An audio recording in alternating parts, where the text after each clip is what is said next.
Welcome to steno dictation. Dictation 5 second बाद शुरू होगा। स्टार्ट।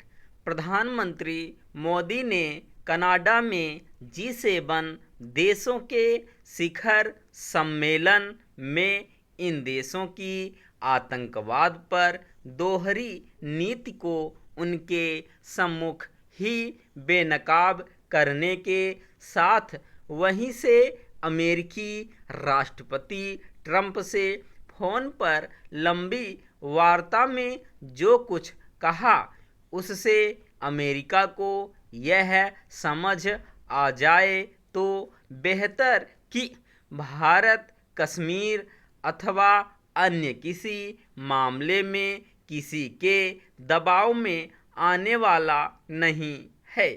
यह अपेक्षित ही नहीं आवश्यक था कि भारतीय प्रधानमंत्री ट्रंप के इन दावों पर स्पष्ट रूप से कुछ कहते कि उन्होंने भारत और पाकिस्तान के बीच कथित तौर पर संघर्ष विराम कराया और इसके लिए दोनों देशों से व्यापार करने का प्रस्ताव रखा।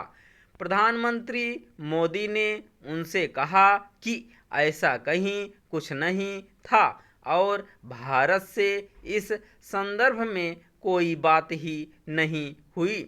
इसका अर्थ है कि ट्रंप का बार बार दोहराया जाने वाला दावा फर्जी है। पता नहीं क्यों मोदी की खरी बात के बाद भी वे इस पर अड़े हैं। मोदी ने दो टूक शब्दों में यह भी साफ किया कि भारत ने कश्मीर पर न तो कभी मध्यस्थता स्वीकार की है और न ही करेगा।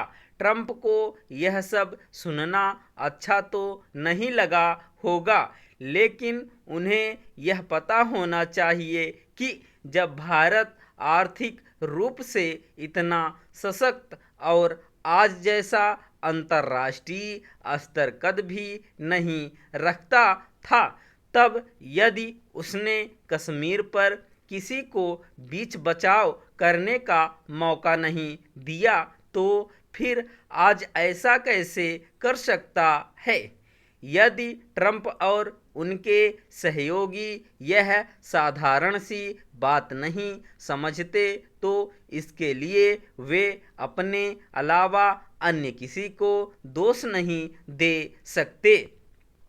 आज इसकी भी अनदेखी नहीं कर सकते कि अमेरिका का वह प्रभाव नहीं रहा जो 2-3 दशक पहले हुआ करता था।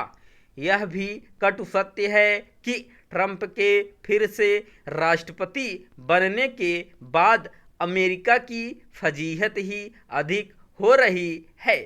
बड़ी बड़ी बातें करने के बावजूद ट्रंप न तो रूस यूक्रेन युद्ध रोक सके और न ही अपनी मनमानी टैरिफ नीति पर कायम रह सके।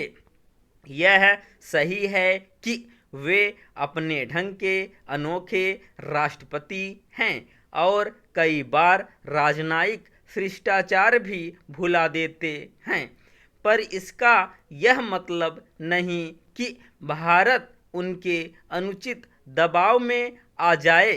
भारतीय प्रधानमंत्री ने एक जरूरी काम यह भी किया कि उन्होंने कनाडा से अमेरिका आ जाने के ट्रंप के प्रस्ताव को ठुकरा दिया।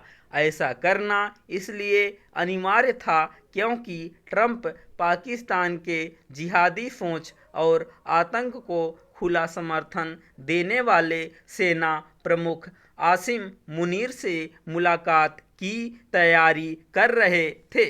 यदि ट्रंप को अपने निजी स्वार्थों के चलते पाकिस्तान की हरकतें स्वीकार हैं तो वे उन्हें मुबारक।